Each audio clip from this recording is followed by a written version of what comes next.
En el meu dia a dia, el fet de tenir un problema de salut mental, no? La veritat és que he tingut molt d'estigma, me, bueno, latigado mucho, no? Per dir-ho d'alguna manera. I la veritat és que ho he passat molt malament. Va ser en el moment on a teràpia se'm va exigir una mica el fet de trencar el fil conductor, no, amb la meva mare i amb la meva família, el fet d'haver d'evolucionar més enllà d'haver deixat de consumir i canviar tota la meva vida, també era la incorporació de feina, no? La veritat és que va ser un pas molt dur, però avui en dia és molt gratificant. No em veig de tot capaç d'estar en el mercat ordinari, però sí en una feina protegida com estic actualment. No? Actualment estic dintre una fundació on em sento valorat, em sento respectat, saps? Són tots els valors que sempre he buscat en una feina, no? I també em sento recolzat en totes aquelles coses que per iniciativa pròpia estic fent.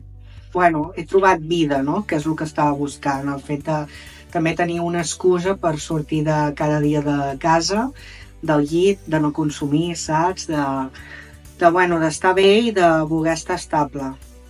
El fet de tenir una feina en un lloc protegit, no? I que m'hagi ajudat a la meva salut mental, suposo que també és autovalorar-me, estimar-me més, tenir més amor propi, i també el fet del lloc de treball que estic actualment, des del Covid fins ara, créixer, saps? No quedar-me sempre estancat en el mateix esglaó, sinó disfrutar-lo i voler créixer, voler evolucionar, saps? També dintre l'empresa. Jo crec que és un pas molt important, no? Que un mateix, quan realment està preparat, ho veu, i el tenir coixinets, per dir-ho d'alguna manera, no? O el tenir un propi monitor, un encarregat o el que sigui, vius la feina d'una manera molt diferent. No és allò que t'estàs matxacant com jo feia sempre. Jo sempre tenia moltes ganes de morir-me i ara em moro per viure, saps?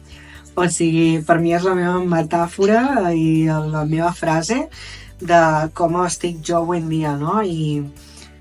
Els reptes, la veritat és que a mi m'encanta. Quan me venen i me proposen un repte a la feina, intento assolir-lo de manera no gaire obsessiva, com feia abans, però sí que intento que tot surti bé, no? I estar en harmonia amb l'equip de treball i tot, que és una cosa que a mi sempre m'ha costat, i el tenir bon rotllo a la feina i, que sigui com més protegida, saps? La veritat és que és un gran pas per autoconèixer-se en un lloc de treball. La veritat és que segurament si estàs passant un mal moment, no? O estàs en un moment de baixada, sempre ve, saps, aquell moment que arrenques la pujada, no? I quan estàs a dalt de tot el cim és una passada.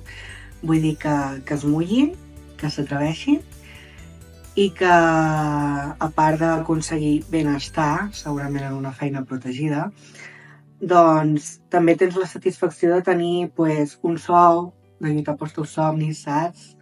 De lluitar per la vida que realment vols i de menjar-te el món, no? Com jo dic.